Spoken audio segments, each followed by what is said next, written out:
Okay. And so after all day trying to give birth to me and no doctor, mother was in pretty bad trouble, so they called a doctor out of Boonville, and he came in, and he took me by forceps, which is what they did in those days. And mother said when I was born that I was only, he wouldn't even weigh me. He told him I wouldn't live. And so he wouldn't weigh me, but he says, I would guess she weighs somewhere around 3 pounds. And he says, she won't live till morning. And my grandmother, my daddy's mother, was there, and she looked at him and she said, she will too. So she took me and took a shoebox and made me a bed in that shoebox, and I fit in the shoebox. And she had, it was wintertime, 25th of February, and she had a fire in the kitchen stove. So she opened the oven door and she put me by the oven. I don't know how far in or anything. She had to put me to keep me to a certain temperature, and she kept the fire going just enough to keep me the temperature I guess I should have been. And Mom said she didn't remember how long or how many days she kept me in that kind of position and all in that shoebox. But anyway, she saved me by putting me in the oven. And how did they feed you? I don't know that I ever asked Mother how they fed me until I got old enough for her to feed me. I don't know. And so anyway, Well, Mom said I had a knot on the side of my head bigger than my head. And they theorized that it was just in trying to push out, I was hitting a bone. Part of her pelvic bone, and that's where I got the big knot on the side of my head. And what was the name of the person who kept you by the fire? My granny Dunn, her name was Marzella. She was Daddy's mother. Now, how many brothers and sisters do you have, or did you have at that point? At that point, there was only Virginia, who was the oldest, and she was about 5. And Charles, who was the next one, and he had just turned 2 the first of the year. So you were the third. I was the third. And then after you came... On a little less than 2 years later, Josephine was born on the 27th of January. And then 3 years later, Norma was born on the 31st of March. And then the end of the second year after that, and in December the 7th, I believe it was, Mary was born. And Mother had another hard birth with Mary. And but the others she didn't have any problems with. So there was 6 of us in all. And then Mary had Down syndrome. Mary had Down syndrome, which Mom would never admit. She was, during those times, it was supposed to be a slight against the family if you had a child with Down syndrome or something. And even after I went to school and took all my psychology and all that kind of courses, and I tried to tell her that, it was a gene. She had picked, actually, I think you called it a gene. She had picked it, no, chromosome. She had picked up an extra chromosome, and that's what caused Down syndrome. But Mom would never admit it. She just was sure that it was because she kept saying, no, it was because the doctor injured her when she was born. And Mary didn't live to be an adult. Mary died in February of 1950, about just when before Dan and I married May 3rd. And she had had it several times through her life. She had infection in the spine, so that, I guess it was spinal meningitis or something, and she had had it several times. And this time she was in the hospital, and I was working in Fort Smith at that time at Mangles, and I took the day off and went and sat with her, and she died while I was holding the oxygen cuff over her face. So you were there with her. Was anybody else there? Yeah, but they were all out in the waiting room because they wouldn't let anybody but one or two in at a time. How old was Mary? She was 13. 13. She had turned 13 in December when she died in February. So what was she like? What do you remember of her?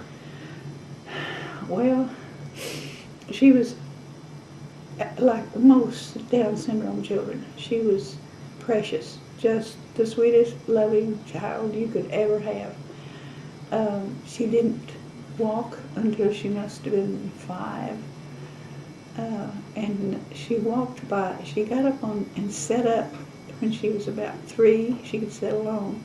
But she sat alone by laying on her stomach and bringing her legs all the way out like that and sitting up. Mm-hmm. She could never sit up any other way at that time. And then she learned to walk about 5. And then she was, how old was she when Dad died? Let's see. I was 12, so she would have been 7 years younger than me.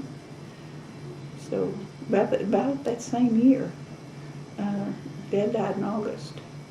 And then we stayed on the farm. Am I getting ahead of you? You're doing great. We stayed on the farm the next year, the rest of that year and the next year. And then Mom just couldn't make it without some more adult help. And Charlie and I was 12, he was 14. And I'll tell you about that in a minute. And so that's when she sold it and we moved to town. And Mary, then Mom went to work in Fort Smith to try to she worked at a furniture factory. And for the rest of the school year that year. And Mary went to school with me, and she was the sweetest thing there was. Everywhere I took her, she'd sit down in a chair beside me and sit there. Never give anybody any trouble in class or anything. And that was because Mother had talked to the reason she got to do that, Mother had talked to the superintendent and asked him if we could do that. And he said, till the end of the school year, yeah, you can do that. And so that's what I did that year, and took care of her. And then Mom quit working in Fort Smith and took in washings and ironings and made us a living with what Charlie and I could bring in. She made us a living, kept us together. Now Charlie's responsible for your name. Yeah. Yeah, Mom said the morning that I could be with her, which was 2 or 3 days after I was born, or maybe more, whatever length of time it was for her, I could stay in the bed with Mama. And you know, they kept women in bed a month sometime then. Back then, I don't know how long Mom stayed in bed, but Charlie climbed up on the end of the bed and peeped over the end of the bed, and he says, "My Bet-Jen." And that's what he called Virginia's doll, whose name was really Betty Jane. But he said, "My Bet-Jen," so that became my name. Well, tell us about your dad. What was he like? Dad was a real fun-loving person. I don't know how he and Mama ever got together, really, because Mom was a real straight-laced and real quiet, and he loved to sing, and he loved to go to square dances, and everybody said he was the best square dance caller there was in the whole country. And he was a hard worker. He worked the farm, and then he'd go to Fort Smith and work in the wintertime in the factories. And he sang all the time. When he left the house of a morning and a kitchen door slammed, you could hear him singing. And when he came in at night from wherever he was, out in the field or milking the cows or whatever, he's still singing. And when he was working in Fort Smith, he rode with a neighbor, and he'd have to go walk across the country there to catch his ride. And when he'd come in, you could hear him by the time he left the car, heading for home, singing his top of his voice. And most all of it was Christian songs. So he and Mama had been baptized after they married. There was a tent meeting, an old-time tent meeting, and they had both been baptized at that time. And they didn't get to go to church very much because he was always working on the farm. Mom was always trying to do all the rest of the stuff, but she always made us kids go. She sent us every when the weather permitted. She sent us to a little Baptist church. I guess it was 2 miles, a mile and a half as a crow flies, something. And we walked across pastures and down the fence rows and went to Sunday school. I remember the little Sunday school cards. They gave little cards out. We saved those for years. I don't know whatever happened to them. What were the cards for? Just advertisements? No, they were a picture of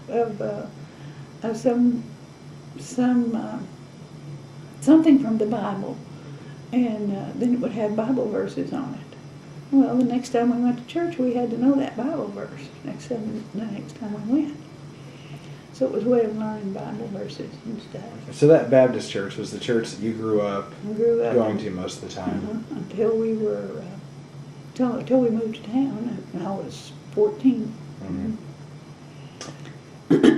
And you said your father died when you were 12. Yeah, I was 12. The year he died, he took sick in February, and went to the doctor, and the doctor told him he had ulcers in his stomach, and told him put him on a diet and stuff like that. Well, he went on working in the fields, and then got probably about mid-March or so, he got to where he couldn't handle the plows. He had been in the hospital a couple of times, and so he'd walk to the field and tell Charlie and me what needed to be done, and then he'd come to the house, walk to the house. Sometimes it'd take him a long time to get there. He was so weak, getting so weak, and they'd get the horses ready, and Charlie used the 2 horses with the cultivator and that kind of stuff, and I took the one old mule, gentle as a little puppy dog, and I'd plow out the middles and stuff like that with the singletree, and use the whatever tool was adaptable to one horse. And of course, Mama helped in the fields when she could, but that summer Virginia had appendicitis, so she had to spend the time in the hospital with her, and she had her take care of when she got home. And in the meantime, did y'all get some ham and stuff to make